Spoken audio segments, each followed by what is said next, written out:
So I am going to be making a journal using this little box, and it came with just a charger in it that we had bought, and I just looked at it and thought it was the perfect size to make a journal. And all I did was take off the edges around the box, and it had a built-in spine and front cover and back cover all ready to go. So if you have a box that you think would make a great journal, you can go ahead and grab that. And if you don't have something that you think would make a great journal, you can fast forward to the end of this video or just watch till the end, and I give you some examples of some things that I found in my cabinets that I thought would make a great journal. So I have this paper pack. I think I picked it up at Michael's. I think I've had this one for a while, or it might be one of the newer ones I purchased. But any type of decorative paper you have would work. If you don't have decorative paper, you could use brown paper. The kind that comes if you get a delivery or something along those lines. A grocery bag, if you had a brown paper grocery bag, you could use. You could even use just regular printer paper if that's all that you had, and then you could decorate it.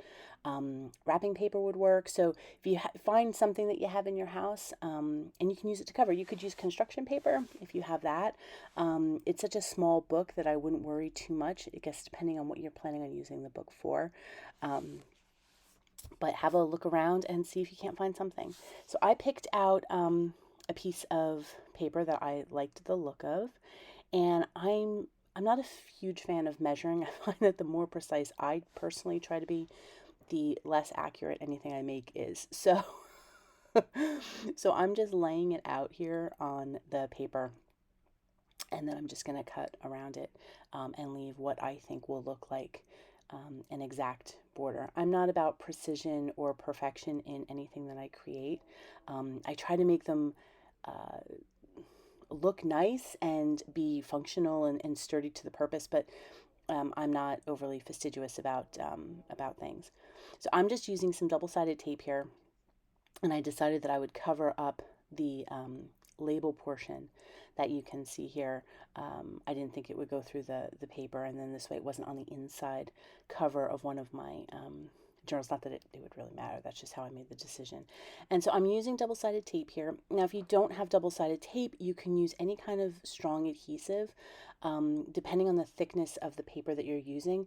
I also should say you could use fabric. If you have an old t-shirt lying around, you could use something like that too. So it really depends on what you're using to cover your journal. You probably could just use the double-sided tape. I learned a technique from watching one of Jenny Belly's videos, and if you go to her YouTube channel and search it out, I think it was called like the three glue method. What she does is she uses three different types of glue, and she goes into the reason why. I'm just using two in this particular example, but the double-sided tape, if you've ever used it before, you know that once you stick it down, you're kind of stuck. Okay, that was bad. I really didn't mean to make that pun, but there you have it. Really did not mean to do that on purpose. But yeah, so if you put liquid glue over your double-sided tape, you have a little bit of more mobility where you can readjust it while you're putting it down. So here I'm just using this tool, and actually that I learned from, I think it was Tina over on Victoria Design's YouTube channel, and she had this tool. It's just a Cricut tool, I think, or from a Silhouette machine, I don't know. But I think it's meant to use to prep your die cuts maybe when you're done. But anyway, it's really good for getting off the backing of the double-sided tape. So here I'm just using some Aleene's tacky glue, and I'm just putting it right over the double-sided tape. So the idea being that you have really strong hold for starters. But one of the things I love about it is that I can, if I put it down and realize I want to adjust it a little bit, if you're using just the double-sided tape, you're going to have to stay with wherever you put it. And this gives you a little bit more room. Of course, if you're using any kind of directional paper, so if you have horizontal stripes or something that's a real words across, something like that, you're going to want to make sure you have your design correct. and going in the right direction, making sure it looks even depending on the type of paper that you're using. This is just, and I don't think I showed it to you, it's just kind of like a damask print paper. And as you can see, I'm just cutting it with scissors. You could use a paper trimmer if you wanted something a little bit more precise, but I'm just leaving a border, and then I'm going to cut off into cut off that little corner there so that you can fold it like you would a present if you were wrapping it. In one of the corners, I get a little too close and it leaves a bit of a gap. I'm not worried about that. I have photo corners that I tend to put on. They're not photo corners, but they're like metal corners that you can attach to the edges of books. And I sometimes use those because I tend to always have a little bit of the cardboard sticking out when I'm doing it. So if you have something like that too, that's an easy way to cover it up. But you can also just try leaving a little extra when you're trimming it. Try not to cut it too close. After hunting for my bone folder, I ended up using this clay tool because I could not find my bone folder. Even though I had seen it moments before. So I'm using this to just kind of give me a nice clean fold to the paper. This is, as I said, scrapbook paper, so it's a little stiffer than, like a plain copy paper would be. So creasing it like this just helps it hold its shape a little bit better, especially when you're trying to adhere it down. So you can see you're basically just wrapping your cover. And if you see, I think you can kind of see how in some of the corners there, the paper's not going to quite overlap. So if I had trimmed them a little longer, that wouldn't have been a problem. But it still looks really cute, so I'm not worried about it. So then I'm just opening up the corners, and this, as I said, this technique, how I'm doing it, is very much from Victoria Designs. I've watched their YouTube channel. They have digital kits that you can purchase. Some real beautiful ones if you like vintage looking items. But her YouTube channel has some really great tutorials on making journals out of cardboard. And I learned a lot from watching her and using the materials that she uses, the tools and things like that. I found it to be real. And she's much more precise than I am. So if precision is something you're looking for, you might want to check out their channel. So I'm just applying the double-sided tape here to all the flaps, and then I'm going to turn those over. I didn't do the double glue with these because I didn't feel I needed it, but of course you could do that if you really wanted to make sure that these held well. I find the double-sided tape is pretty sturdy, but of course you could always add that if you wanted to just be extra sure. And I'm just trying to make a nice crisp line there, making sure that they're adhered well. And I do the two short sides or the two long sides first, and then the other sides. It just gives it a neater look when it's all folded in.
it here down. I'm just going over it with my bone folder just to kind of give it a extra press. And then I added, went into the creases a little bit just to make it easier to fold. And I'm just showing you there, you see how the corner has a little bit of a gap.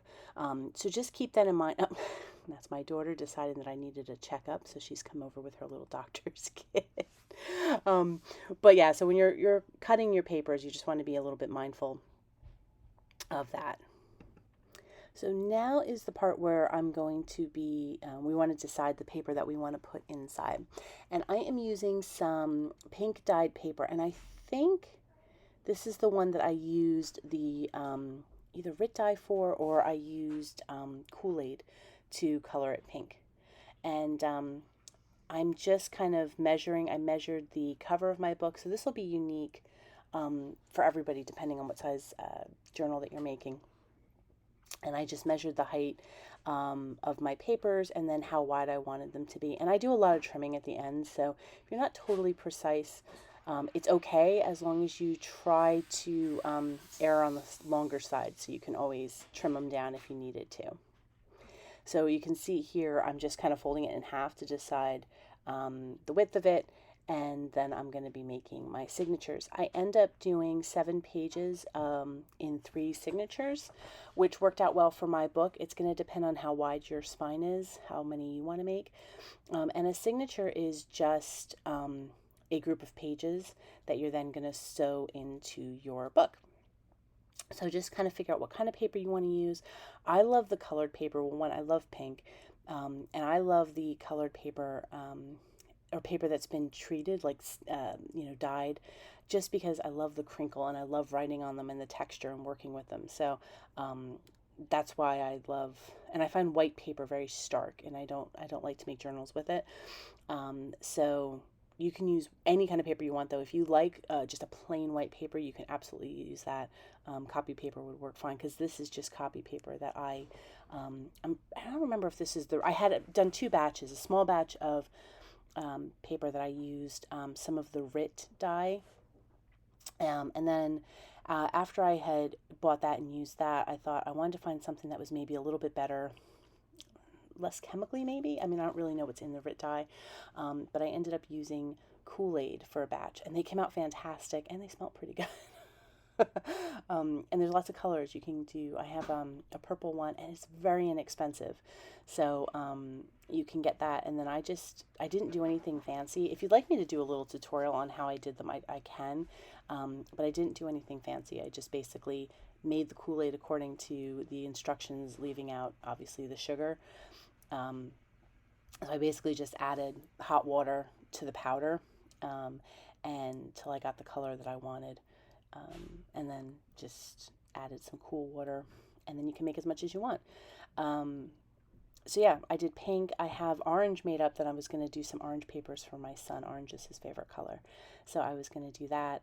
And then I also have a batch of purple Kool-Aid that I thought would be fun to make some purple papers. So just to give you some ideas, if you're looking for that, of course you could coffee dye paper.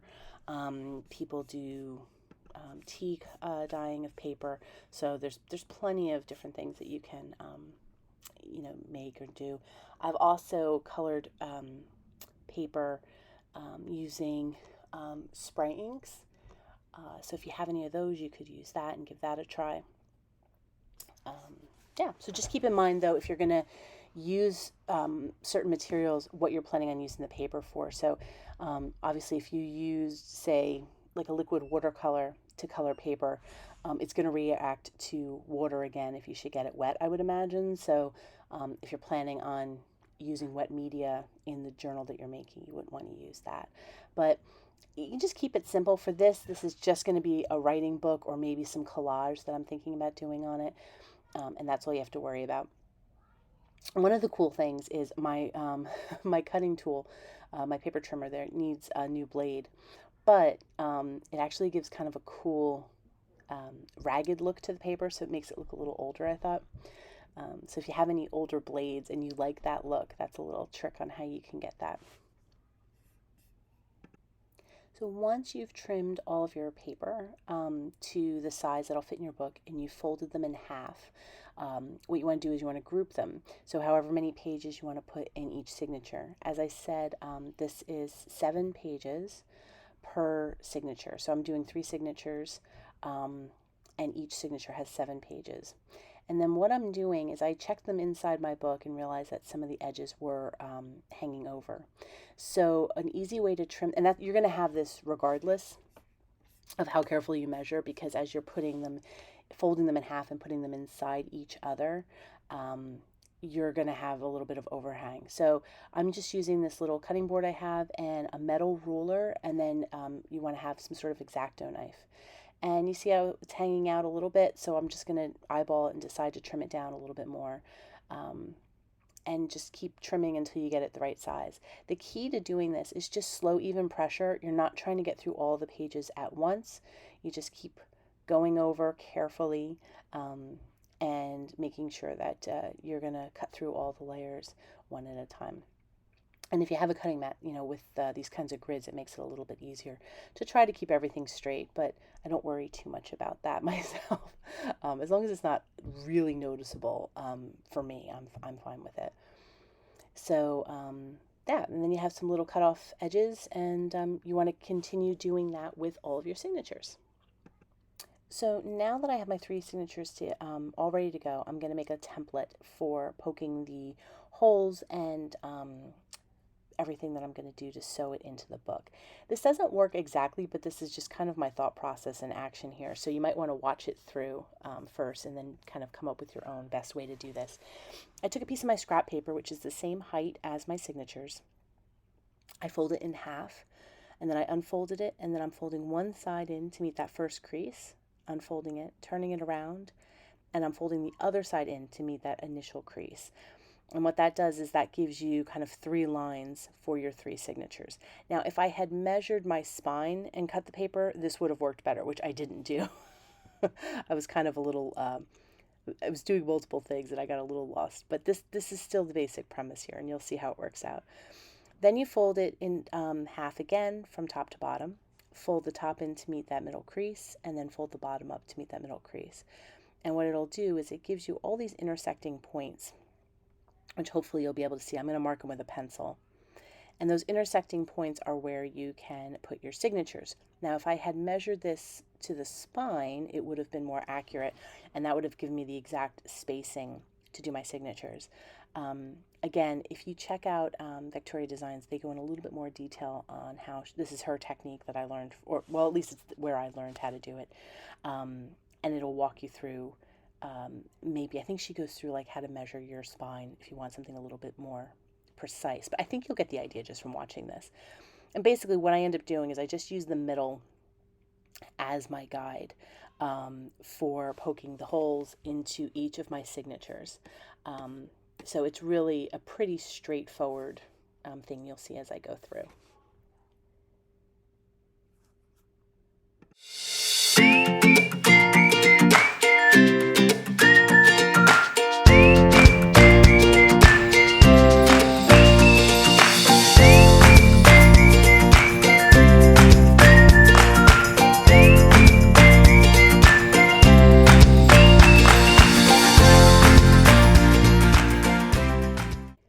I've just poked all the holes into all those intersecting points, as I said, and I'm just going to use the middle row of them to mark the holes in each of my signatures.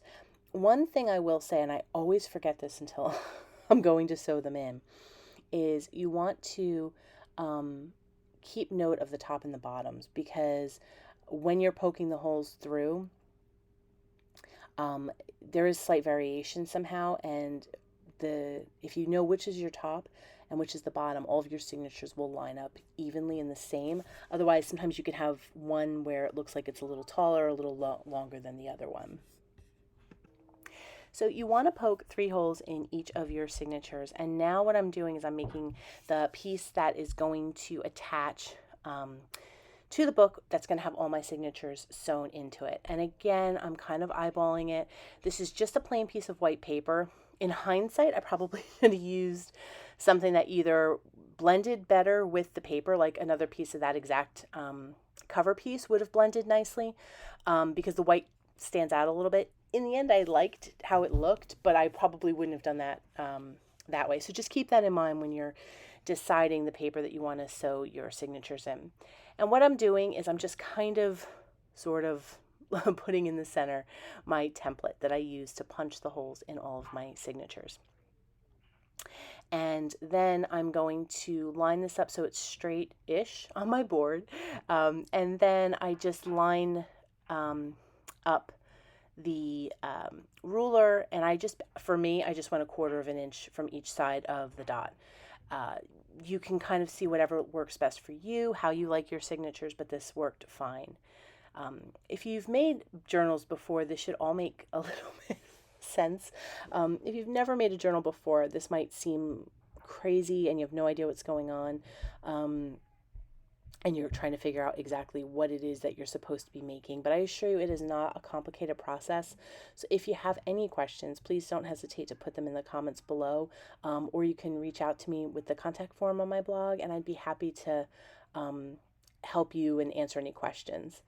So now I am poking my holes through the paper here, and they're inevitably a little wonky. That's just kind of how I have things work out for me. And of course, you want to be very mindful. I'm using an awl, but of course, you know, these are adult projects all on my site. Everything's an adult project, including this. And so I trust that adults can use their own best judgment and how to use tools safely. I'm not a professional, so be careful with your pokey tools. And then this is just the signature. So now, in theory, the holes in my signatures line up to the holes on the paper that I am going to sew them into.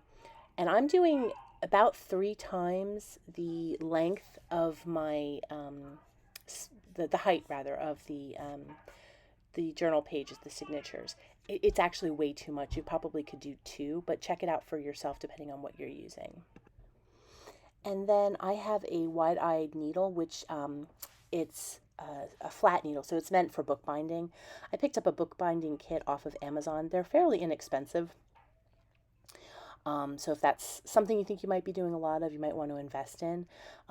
You could use any needle that has a wide enough eye for the thread that you're using. I'm using a twine. I've used embroidery floss in the past. I know a lot of people recommend waxed thread. I have that. So it's really just a matter of what you have available, I would say. You wouldn't want to use any kind of sewing thread, because the thread would just be way too thin to hold the paper and it would just snap. But don't worry, I am going to walk you through how I'm sewing these in a little bit more of a detail, so you can kind of see how to stitch them into the binding. I'm doing a basic pamphlet stitch, so if you're familiar with that, you would know how to do this, but if not, I am going to go into a little more detail to show you. But it's a nice, easy stitch. It's one of my really the only ones I know off the top of my head. Anything else I'd have to follow a tutorial on.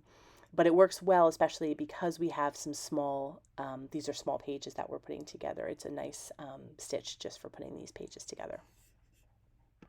So here's a close-up of how to do the stitch. So you're going to start from the inside of your signature and bring your needle through the back. Then, and that's in the middle hole. And then you're going to go into the middle hole into the piece of paper that you're obviously stitching them into.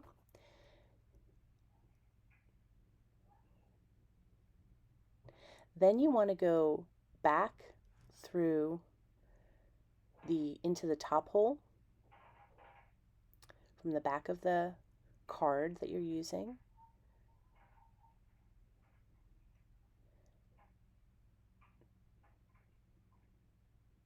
And into the top hole of your signature. So your needle is going to come out now on the inside of your signature.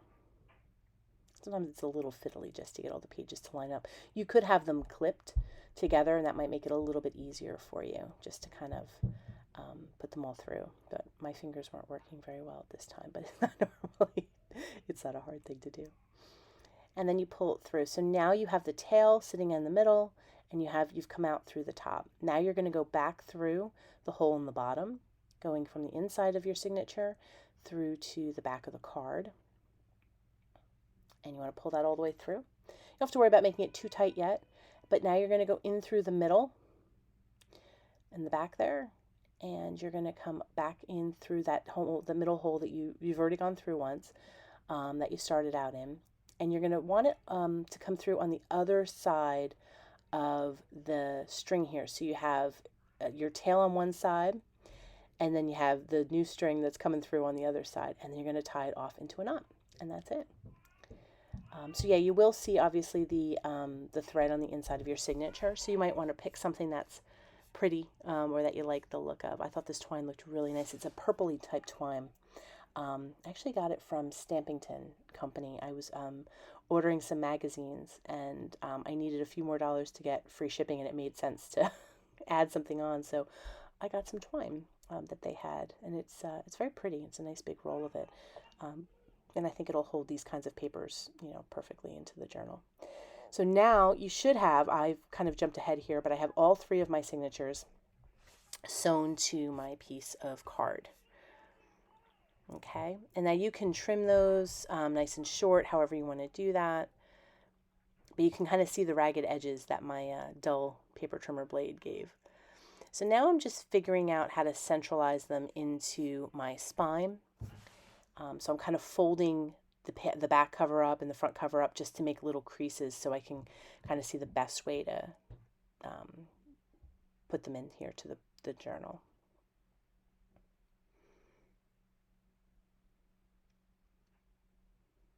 Because you want them to sit obviously on the spine, and you don't want them going over to the creases or anything like that. Otherwise the book won't open and close as well.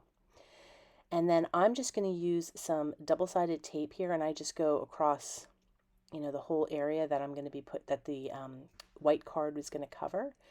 And I'm just using the double-sided tape to adhere it down, and I'm going to put the liquid glue over top of this as well, because I wanted to make sure I had a little wiggle room to move things around.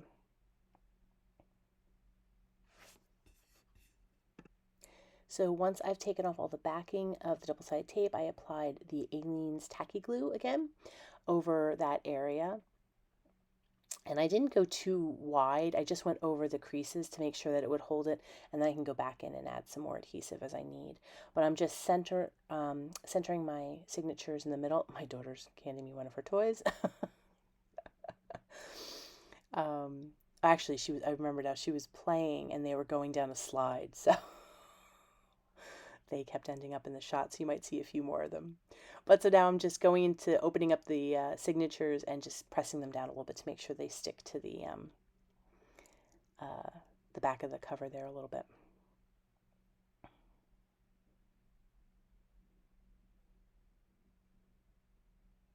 And then just pressing that down, and then you'll be able to see if you need to add some more glue. Like on this one flap, I know I needed some more glue to hold it in and hold it nice, or hold it onto the cover. So you can see it's already starting to look cute, like a nice little book.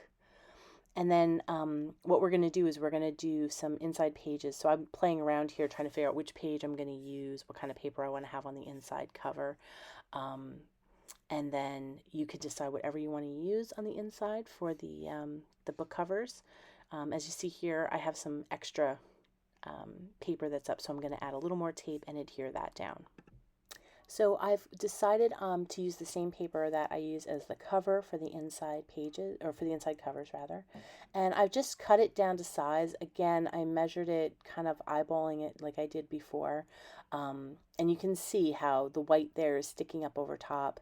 So if that's something that's going to bother you with your book, I would recommend maybe using the same paper for the inside, or something that's going to kind of blend in more than what I used in here. So if that's something that's concerning to you, make sure you can kind of see what's going to happen down the road maybe a little bit. And so I've cut two pieces for the covers, and now I'm just using the tacky glue. I didn't bother with the double-sided tape for this because I didn't think that that was going to be necessary to just hold these on. They're not really doing anything structurally. They're just holding they're just covering up like the spine and the plain cardboard underneath there. And there you have it. Now you have a little journal. I end up cutting off these dangling strings. There's lots of great things you can do with them if you don't want to just cut those off. Lots of ideas. But yeah, so you can see how I got my little Raggedy Edge journal, and it's got all these really cute little papers in here, ready to hold our special little words. One of the things I did decide to do is I wrapped some twine around it to kind of hold the book closed, and I like that idea. I also thought lace would have been nice to hold it closed, so that might be something that I might do down the road as well.